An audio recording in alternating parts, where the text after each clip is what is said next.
And if you are not welcomed and your words are not listened to, leave that house or that town and shake the dust off your feet. Today, I want to invite you to reflect on just that little detail in the instruction of Jesus to the disciples whom he is sending out on a mission. Shake the dust off your feet. This is how he says we should deal with rejection. You know, the last time I was in South Korea for a theological conference, I noticed that even modern-day Koreans leave their shoes outside on a rack by the door when they enter their homes. This seems to be part of Asian culture. I saw this being done also in Malaysia and in Thailand. We ourselves used to do it when we were much younger. I still have memory of us leaving our footwears outside the house. Lately, because of the pandemic, people seem to be getting used to doing this again for very obvious reasons.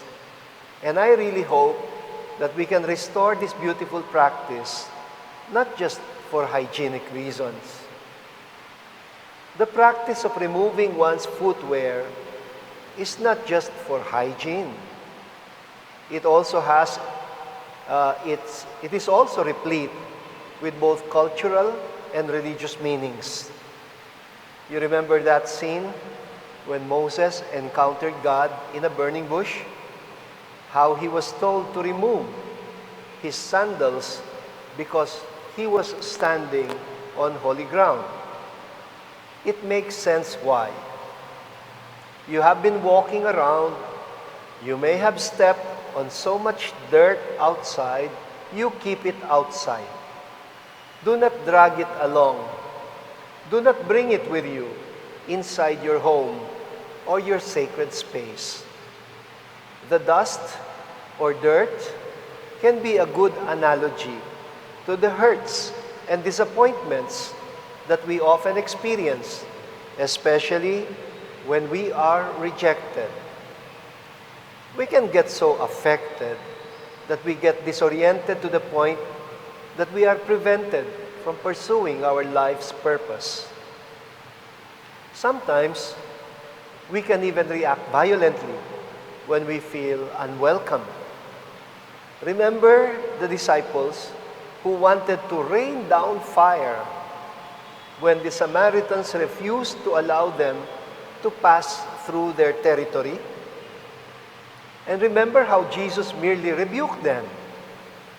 To paraphrase what Jesus said, I think what he meant was, hey guys, it's no big deal. Let's find another way. Shake it off. That's unfortunately the difficult part of it. You cannot shake it off when you take it too personally. The gospel gives us a good tip on how to do it. The work that you do in the ministry is not your own. It is the work of the one who sent you, namely Jesus. And the work of Jesus is the work of the Father. This is what apostleship basically is about. You are being sent to represent the one who sends you. The apostle par excellence is Jesus himself, the apostle of the Father. Ultimately, it is God who sends you. You know, this is a very sensible instruction.